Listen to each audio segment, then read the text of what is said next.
My name is Claire Patterson, and for the last 3 years, I've been the invisible daughter-in-law.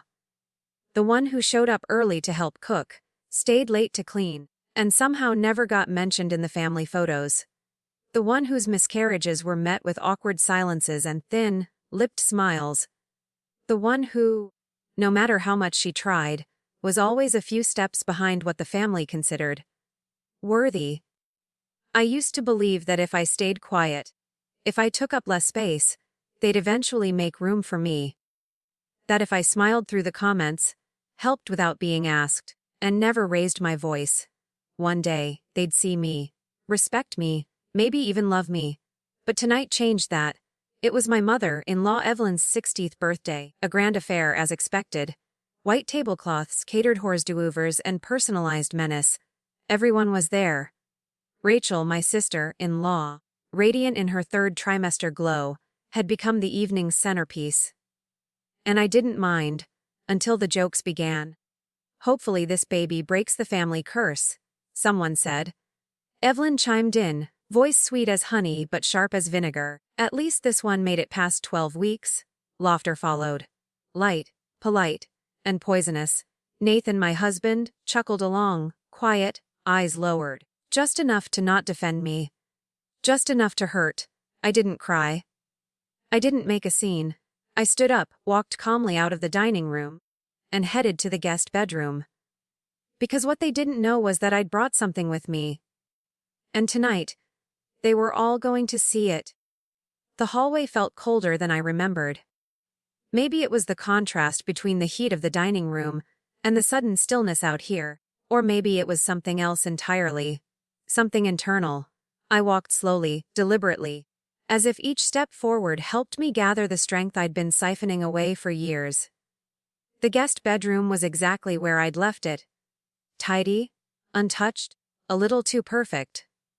I closed the door behind me, pressing my back to it for a moment as silence finally wrapped itself around me like a weighted blanket. Then I exhaled. Not shakily, not dramatically, just release. I crossed to the dresser and opened the second drawer. Beneath a folded cardigan was the envelope. Cream, colored, plain, but heavier than anything I'd ever carried. My fingers hovered over it for a second longer than I'd meant them to. I didn't bring it here with the intent to use it. Not really.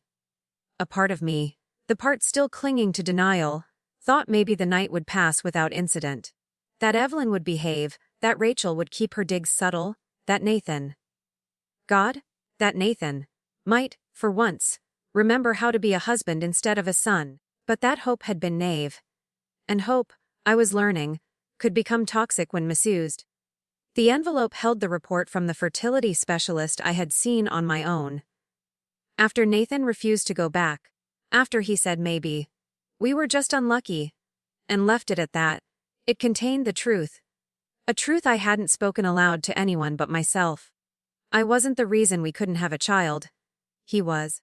Nathan carried a rare balance translocation, a chromosomal condition that increased the chances of miscarriage and genetic abnormality when passed on. It explained everything. The failed pregnancies, the late loss, the gut-wrenching silence in exam rooms, and the cruelest part, it didn't affect him physically. He would never feel its consequences in his body, only in mine. When I showed him the report 3 months ago, he'd read it in silence. Then, slowly, he folded the pages, placed them on the table, and said, "Let's not tell my family. It'll only make things worse." Worse for whom? That was the moment something shifted in me. Not all at once, not like a fire, more like a door quietly closing. In the following weeks, I began noticing the whispers more. The glances, the strategic conversations were just loud enough for me to overhear. Evelyn's sudden obsession with Rachel's prenatal vitamins. Rachel's backhanded compliments about how strong I must be for attending yet another baby shower empty-handed. Even the cousins joined in, talking about the importance of passing on the right genus, as if I wasn't in the room. Each word was a pinprick. Individually ignorable, collectively unbearable. I'd internalized all of it for too long. Told myself to be the bigger person, The peacemaker, the quiet daughter-in-law who didn't make waves. But tonight, they mocked my grief. Laughed at my loss like it was a punchline. And Nathan, he sat there. I picked up the envelope and held it in both hands. The weight was oddly comforting now. A reminder that I wasn't crazy. That I hadn't imagined the unfairness. That I wasn't defective. I was simply convenient to blame, and that convenience was about to end. I remember the first time I saw those two pink lines. It was early. Barely 4 weeks in. I'd taken the test while Nathan was still asleep. I sat on the edge of the bathtub, hands shaking, staring at the result. I didn't cry. I didn't scream with joy. I was still, reverent. Like I was holding a secret too sacred to name. That morning, I made breakfast from scratch. I even made his favorite lemon pancakes with poppy seeds. I placed the test in a little box, tied it with ribbon, and set it next to his coffee mug like it was a wedding ring. He opened it, blinked at the test strip, then looked up at me. His first words were, "Are you sure?" Not, "Congratulations." Not, "We did it." Just, doubt. Quiet and immediate. I chalked it up to shock. Men process things differently, I told myself. But the pattern began there. Every ultrasound, he found an excuse to miss. Every appointment, he asked if it was really necessary. When I bought a tiny sweater shaped like a fox, he said, "Don't you think it's too early for that?" It was always too early with him. Until it became too late. When I lost the pregnancy at 11 weeks, he didn't cry. He rubbed my shoulder awkwardly in the ER waiting room, then asked the nurse if we could wrap things up. Because he had a meeting in 2 hours. That was when I learned the truth. Not just about biology, but about him. He wasn't grieving. He was relieved. And that broke something deeper than loss. A soft knock at the door startled me. Claire. It was Alex, Nathan's son from his first marriage. His voice was small, uncertain. I opened the door just enough to see his face. "I'm okay," I said gently. "Just needed a breather." He hesitated. "They were being mean." I smiled, touched by his awareness. "I know." He looked down at his sneakers. "I don't think they deserve you." Tears pricked the back of my eyes, but I blinked them away. "You're a good kid, you know that." He nodded. "Do you want me to stay out here with you?" he asked. "No," I said, "but thank you. I'll be back inside soon." He gave me a look that felt older than his 12 years, then disappeared down the hall. I closed the door, looked again at the envelope. No more whispering. If they wanted to talk about me like I was fragile porcelain, then they'd better be prepared for what I'd shatter next. I tucked the envelope into my clutch and walked toward the dining room. I wasn't coming back to beg. I was coming back to reclaim. The music was still playing when I returned to the dining room. Soft jazz filtered through the ceiling speakers, mixing awkwardly with the clink of dessert forks and forced small talk. It was like nothing had happened, like my absence had been no more than a bathroom break. And yet, as I stepped back into the chandelier-lit room, I could feel the energy shift. They felt it too. Rachel was holding court again, one hand protectively resting on her belly, as she recounted some anecdote about her baby's latest ultrasound. Everyone around her nodded, laughed in the right places, and cooed when she described the baby, waving at the screen. I resumed my seat silently, placing my clutch gently on the table, the envelope still inside. I didn't touch my dessert. Nathan looked at me. He didn't speak. Evelyn glanced over, lips pursed, clearly displeased that I had interrupted the rhythm of her curated celebration.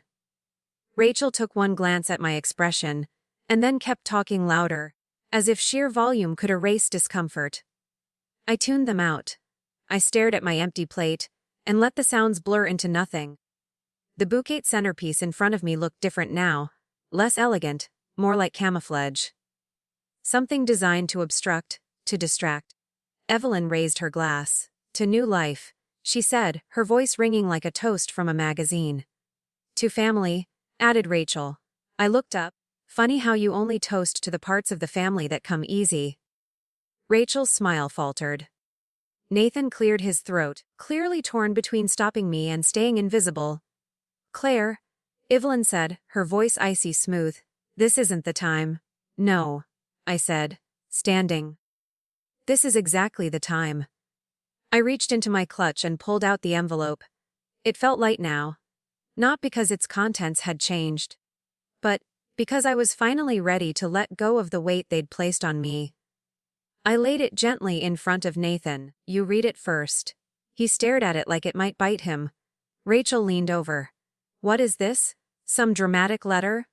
No, I said, it's documentation. Since we're all so concerned with who's capable of carrying life and who's not, I thought it would be helpful to share what science actually says. The room was still. All sound had drained from it. Nathan slowly opened the envelope. His hands shook as he unfolded the report. His eyes skimmed the first few lines, then locked onto the specialist's diagnosis. His jaw tightened. I turned to the rest of the table.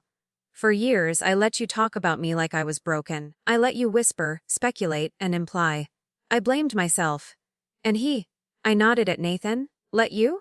Evelyn blinked. Claire, if this is some kind of personal. It's not personal, I snapped. It's biological. A chromosomal issue. A shared incompatibility. But more importantly, I paused, letting the silence settle. It's something you all pretended to know better than I did. Rachel stood now, visibly irritated. You could have just said you were infertile, Claire. We wouldn't have judged you. I laughed. Wouldn't you? Because you did, repeatedly. Publicly. And worst of all, you laughed while doing it. Nathan tried to speak, but I held up my hand. I'm not here to fight, I said. I'm here to say that this story, my story, no longer belongs to any of you. I turned to Alex, who had re-entered the room at some point, and was now standing near the entryway, his eyes wide. I'm not ashamed of my loss, and I'm not staying silent, so you can keep pretending you didn't cause more damage than biology ever did. Rachel scoffed. So what now? You're the victim. You get a standing ovation. No, I said. I get clarity. And then, to Nathan, and you get to decide what kind of man you want to be moving forward. But know this, silence will never protect you again. Not from truth. And not from me. Nathan was still staring at the report when Evelyn rose from her chair, with the precision of someone trying to keep control of a rapidly unraveling performance. I don't understand, she said tightly. Why would you do this here, Claire? At a family event? That's exactly why, I replied. Because for years, you've made family events the arena for my humiliation. My absence was your punchline. My silence, your permission. Someone at the far end of the table, Cousin Meredith, I think, shifted uncomfortably in her seat. Her husband whispered something into her ear. Others looked down into their glasses, pretending to sip air. I just thought you weren't ready? Evelyn continued, clinging to her version of grace. We were trying to give you space. You gave me pity. I corrected. Then you gave me judgment. You handed me a seat at the far end of the table and called it inclusion. Rachel sat slowly, no longer glowing. The smile was gone. The sparkle was replaced with tension. I didn't mean anything by what I said. She muttered. Didn't you? I asked, looking directly at her. Because when you joked about a curse, you weaponized my trauma for entertainment. You wanted to feel above me, so you reached for the easiest ladder. My pain. I didn't know it was Nathan, she said quietly. You didn't care who it was, as long as it wasn't you. Nathan finally spoke, his voice hoarse. Claire, I didn't know how to handle it. I was ashamed. You should have been, I said, but not because of biology. Because you watched your wife bleed alone and decided that preserving their comfort mattered more than protecting her dignity. I turned to the rest of them. You all watched me shrink, and none of you thought to ask why. You were too busy writing your own version of my story. Alex stepped forward now, standing near his father but looking only at me. You okay? He asked again, softer than before. I nodded. I will be. He looked at Nathan, then back at me. Are you leaving? I'm choosing myself, I said. That's not the same thing. There was a long, loaded silence. Then, unexpectedly, Meredith, quiet, always polite, spoke up. I just want to say, I'm sorry, Claire. I laughed that night. I thought it was just teasing, but hearing you now it wasn't. It wasn't right. I gave her a small nod. Thank you. That matters? Patricia, the other aunt, added, your strength tonight. It says more about you than anything we assumed. Evelyn sat down. Slowly. Heavily. She didn't say anything. But for the first time in years, she looked at me without that detached, judgmental softness. She looked at me like she actually saw me. It didn't fix anything, but it meant I could leave without carrying more weight than I brought in. I turned back to Nathan. You and I. We'll talk. But not here. Not where I bled. And they laughed, and you said nothing. He looked like he wanted to say something. Maybe plead. Maybe apologize again. But I was done needing to hear it. I kissed Alex on the forehead. Go enjoy some cake, I whispered. Then I picked up my clutch, my coat, and my power. And I walked out. I didn't look back. I didn't need to. I woke up the next morning to silence. No buzzing phone, no apologies, no excuses.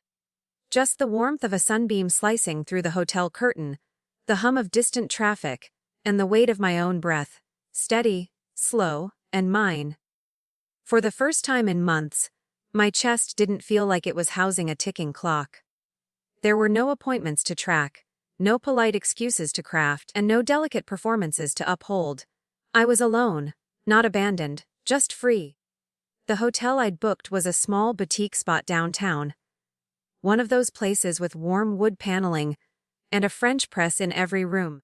I padded barefoot across the carpet and brewed coffee slowly, deliberately, like it was an act of rebellion. When it was ready, I sat on the window ledge, knees tucked beneath me, and let the quiet cradle me. My phone finally buzzed around 9:12 a.m. Nathan. 3 missed calls, 1 voicemail, 1 text, please come home. We need to talk. I stared at the message for a while. Not because I was debating, but because the word home felt so misplaced. Where exactly was home? When the people inside of it had turned you into a ghost. I didn't reply. An hour later, another message. This one's from Evelyn. I'd like to speak with you. Alone. Please let me know if you're willing. I laughed. Not bitterly. Just amused. I didn't owe her silence anymore. I didn't owe her anything. I turned off my phone. By early afternoon, I'd booked a session with a therapist I'd found months ago, but never had the nerve to call. I sent an email to my boss, requesting a 2-week sabbatical. I texted my best friend, Janelle, and asked if she wanted to meet at the art museum like we used to. Each act was a sentence in a new story. Each decision was a nameplate reclaiming my identity. That night, I sat on the rooftop of the hotel bar, sipping a ginger cocktail and journaling. When the server came by to ask if I was celebrating anything, I smiled and said, yes. What's the occasion? She asked. Closure? I replied. She grinned like she understood. And maybe she did. Because there's a moment, after grief, after fury, after betrayal, when clarity sets in like sunrise. Not loud, not sudden, just inevitable. I didn't know what would happen next with Nathan. Or with his family. I wasn't naive enough to expect a fairy tale ending. But I knew this. I would never again sacrifice myself for the comfort of people who considered me disposable. Not as a wife. Not as a daughter-in-law. Not as a woman. And especially not as a human being who had already survived enough. I wasn't broken. I was done pretending I had to explain my survival. Later that week, Janelle met me at the museum. Just like old times. It had been years since we last walked those echoing halls together, our voices bouncing off polished concrete and curated silence. But the moment I saw her, holding 2 coffees and wearing that lopsided grin I remembered from college, I felt something in my chest unlock. She handed me 1 cup. Almond milk, 2 sugars. Still your thing, I smiled. Always. We didn't talk right away. Instead, we walked through the exhibit on resilience in modern sculpture.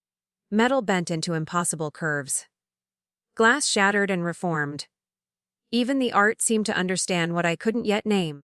When we finally sat on the bench beneath a sculpture titled Unfinished Grace, Janelle looked at me and said, "You look different." "Different how?" I asked. "Like you stopped asking permission to exist." My throat tightened, so I told her.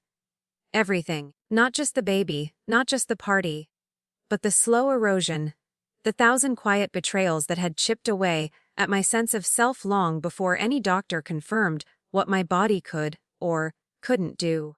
She didn't interrupt. She didn't offer platitudes. She just listened. And when I was done, she said, "Claire, you were grieving alone in a room full of people who called themselves family. That's not infertility. That's abandonment." I didn't cry until then. But her words cracked something soft inside me. I kept thinking, I whispered, that if I just held on a little longer, they'd see me.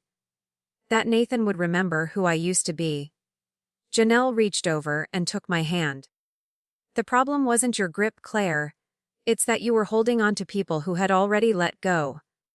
We sat there for a while, watching the light shift across the sculpture. It was strange. How peace didn't feel like triumph. It felt like finally setting down a bag I didn't know I'd been dragging. That night, I went back to the hotel and opened my laptop. I created a new folder titled Claire, Unwritten. Inside, I started a document, not a memoir, not a tell-all, just notes. Fragments. Things I remembered from before the silence swallowed me. Like how I used to paint on Sunday mornings. How I danced barefoot in the kitchen. How I once applied to a fellowship in Florence and got in, but stayed for Nathan instead. I wrote it all down. Not to mourn who I'd been, but to reintroduce myself to the woman I was about to become. 3 days later, a letter arrived at the hotel front desk. No sender name, just a familiar handwriting. It was from Alex. Inside was a drawing, crayon on printer paper. A picture of me with curly hair and a cape, standing next to a small boy holding a balloon. At the top, in shaky capital letters, it said, MYARO. There was a post-it attached. "He asked to draw you instead of Superman. He said you were braver." I folded the paper slowly, hands trembling, and I cried. Not from pain, but from the realization that the smallest person in the room had always been the only one who truly saw me. It was a Thursday afternoon when he showed up. I had just returned from therapy and was halfway through folding laundry in the small hotel suite when the knock came. Firm. Familiar. I froze. 3 slow seconds passed. Then another knock, less certain this time, but still deliberate. I opened the door. Nathan stood in the hallway, hair slightly messy like he'd run his hands through it too many times, no coat. Just a dark button-down shirt and tired eyes. "Hi," he said. I stepped back without a word, letting the door swing wider. He walked in slowly, looking around like he didn't recognize the space that wasn't his. "This is where you've been?" he asked quietly. I nodded. He looked smaller somehow. Like shame had stripped away the presence he used to carry into every room. "I've been calling," he said. "I know." I didn't know what to say that didn't sound useless. I folded the towel in my hand. "Then why are you here?" He hesitated. "Because I saw you walk out of that party and realized I didn't recognize you. Not because you'd changed, but because I'd stopped seeing you a long time ago." I let that sit between us. He stepped closer. I read the report again. All of it. Not just the summary. I never asked you what it meant before. I let them tell me instead. I met his eyes. "You didn't just let them. You let them weaponize it against me while you disappeared into silence." "I was afraid," he said. I scoffed. "Off what? My grief? Your shame? Off facing what I'd done to you?" He admitted. What I allowed. There it was. Finally, I sat down on the edge of the bed, letting the towel drop. Nathan stood across from me, fidgeting with the hem of his sleeve. "You said something that night About silence not protecting me anymore. That hit harder than anything else. Good, I said. Because I'm done translating pain into politeness. I deserve that? No, I corrected. You don't deserve access to me just because you're sorry. But you do need to hear this. I lost more than a child, Nathan. I lost myself. Every time you shrugged off a cruel comment, every time your mother pitied me out loud, every time your sister joked about my bad luck, you chose them over me? His eyes glistened. I didn't stop. And the worst part? I let you. I kept thinking if I just endured a little longer, you'd remember who we were before all of this. But you didn't forget. You just decided I was easier to ignore than defend. Nathan sat in the chair by the window. His shoulders slumped. I miss you? He whispered. I shook my head. You miss the version of me who didn't ask for accountability? He looked up, startled. I don't want petty, Nathan. I continued. I don't want some grand apology tour. I want you to sit with the discomfort you avoided for years. Because I lived in it every day. He nodded slowly. I can't fix what I broke. But I want to learn. If you'll let me. I didn't answer right away. Instead, I walked to the desk, picked up the letter Alex had sent, and handed it to him. He read it silently. His jaw trembled. He sees you, I said. The version of you I used to believe in. Maybe you can still be that man. But I'm not waiting around for proof. He looked at me like he wanted to beg, but he didn't. Maybe that was the first step. We sat in silence for a while. Then I stood. You should go. He nodded and rose. Will you come home? I met his gaze. I already am. And then I closed the door. Softly. But with finality. He didn't leave immediately. After I closed the door, I stayed standing for a moment listening. I could hear him still on the other side, not knocking again. Just there. Breathing. And then the hallway fell quiet. I returned to the bed and sat back down, but the room felt altered. Like his presence had stirred the air, in ways I couldn't smooth back into place. There was a time I would have chased him. I would have reopened the door, said, wet, and apologized for being too harsh, even when I wasn't. There was a time I believed conflict meant failure, that keeping the peace was the price of being loved. But today, silence felt like a boundary, and it felt good. Still, emotions swirled. My mind wandered back to our early days. Long before Alex, long before Evelyn's voice became a regular intrusion in our lives. I remembered a night when Nathan had surprised me with fairy lights strung across the living room, and a blanket fort, made out of couch cushions and ambition. We ate spaghetti on the floor, and he told me I made everything feel less heavy. I clung to that version of him for so long. But nostalgia, I realized now, isn't memory. It's a curated illusion. One that conveniently leaves out the long nights I cried alone, the dinners where he chose his phone over my words, and the holidays where I wore a fake smile while his family discussed grandchildren like my body wasn't in the room. Love wasn't the problem. It was the erosion of witness. The way he stopped showing up when it got hard. I walked over to the window, pulling back the curtain. The city stretched wide beneath me. Cars inching along, people moving with purpose. And I thought, how many other women are standing at other windows, quietly wondering when they disappeared from their own lives. That night, I journaled again. I wrote down something my therapist had said. Closure isn't a door they close. It's the one you lock behind you. I liked that. The next day, a package arrived at the front desk. It was from Nathan. No note, just a small box with soft tissue paper. Inside a photo of us from 5 years ago, on our Italy trip. I had forgotten it even existed. We were on a bridge in Florence, arms around each other, grinning like the world hadn't happened yet. But what broke me wasn't the picture. It was what was underneath. A folded sheet of paper with handwriting I didn't recognize at first. Until I realized it was his. Not a letter. A list. Titled, Things I Didn't Say, When You Needed to Hear Them. I'm sorry I didn't hold you that night at the hospital.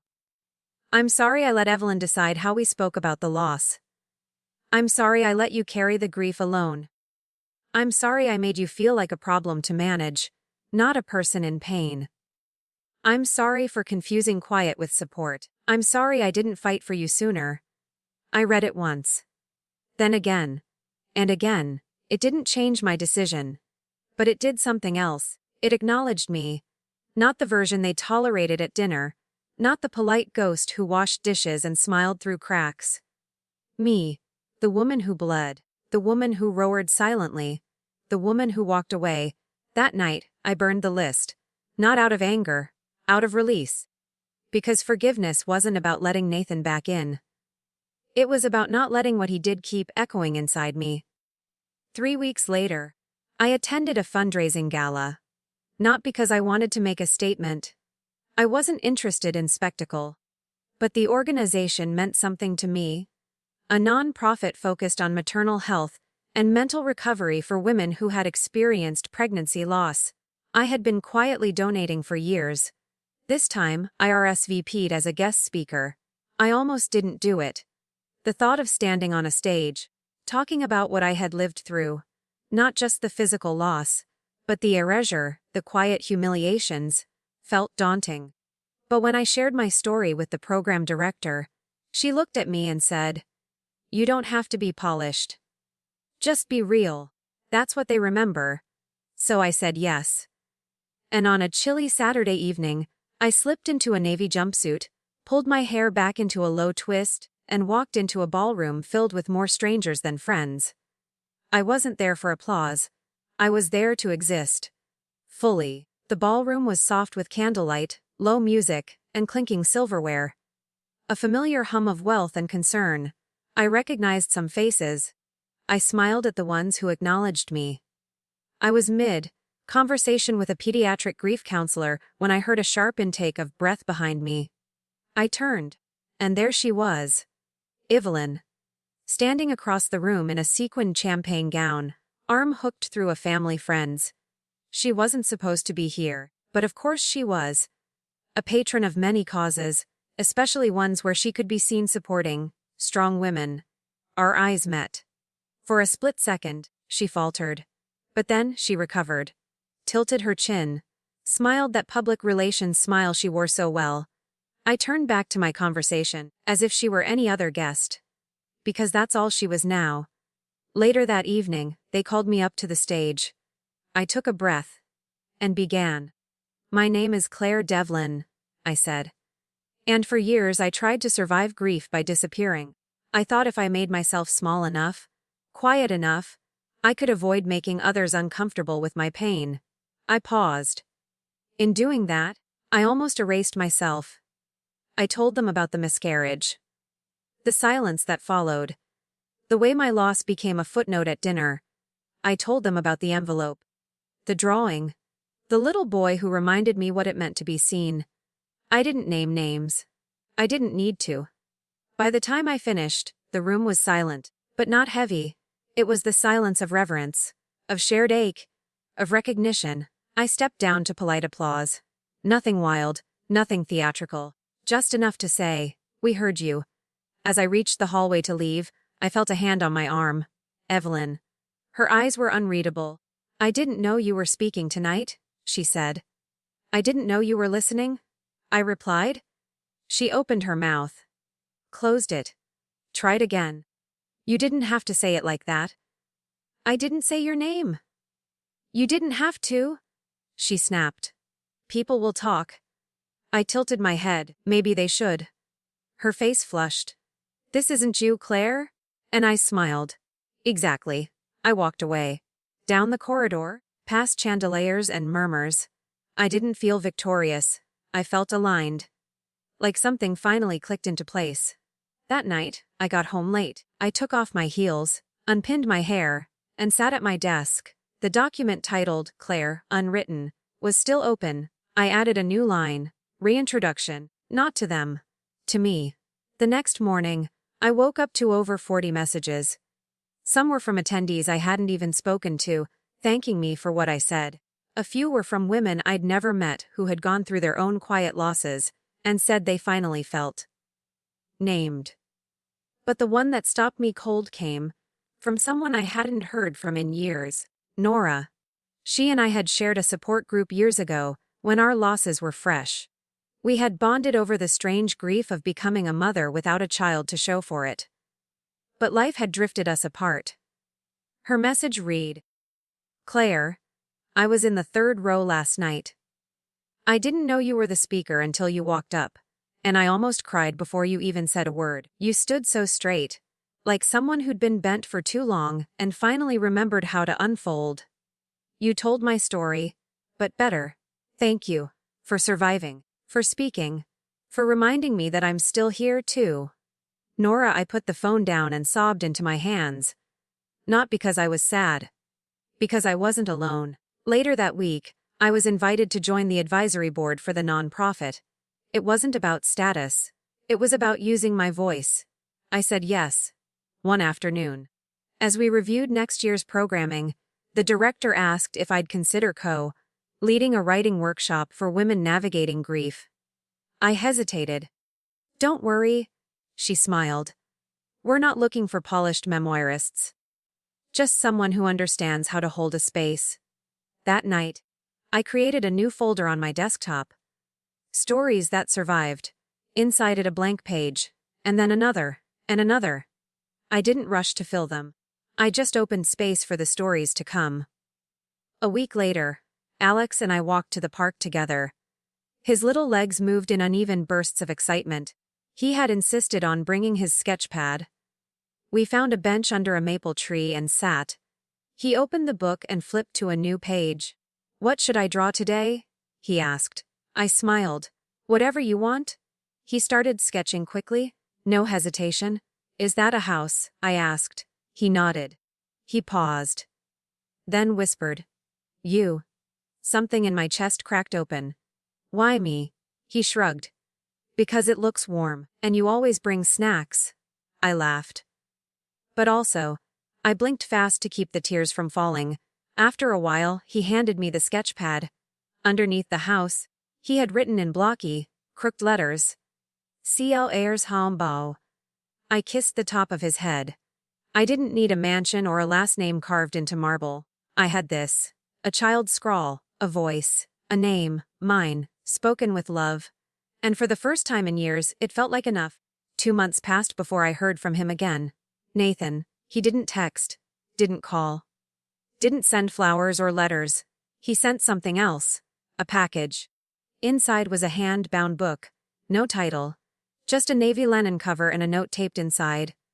"This isn't for forgiveness. It's for context. I understand if you never reply. But I wanted to give you the full picture." I flipped through the pages. It wasn't a manuscript. It was fragments. Journal entries. Notes to self, guilt poured into margins. Old photos of us. Annotated with lines like, "This was before I knew I was disappearing from her." I closed the book halfway through. Not because I was angry. Because I realized something. He was finally seeing the wreckage. But I was no longer standing in it. A week later, we met. His idea. My terms. A quiet cafe off Belmont, mid-morning, when no one would recognize either of us. He stood when I arrived. Nervous, composed, underdressed. "Claire?" he said softly. I nodded, sat down. He waited until after we ordered tea to speak. "I'm not here to ask for you back," he began. "I just wanted to tell you, I'm doing the work. Not for you. For myself. For the man I let vanish." I said nothing. He swallowed. "But I'd be lying if I said I didn't still love you." I looked out the window. Then back at him. "I believe you," I said. "But I also love myself now. Enough not to hand that over just because you realized too late." A beat passed, he nodded. "So this is it. This is peace," I said. He stared at his tea. Then at me. "You know?" he said slowly. "Evelyn asked if I'd try to win you back.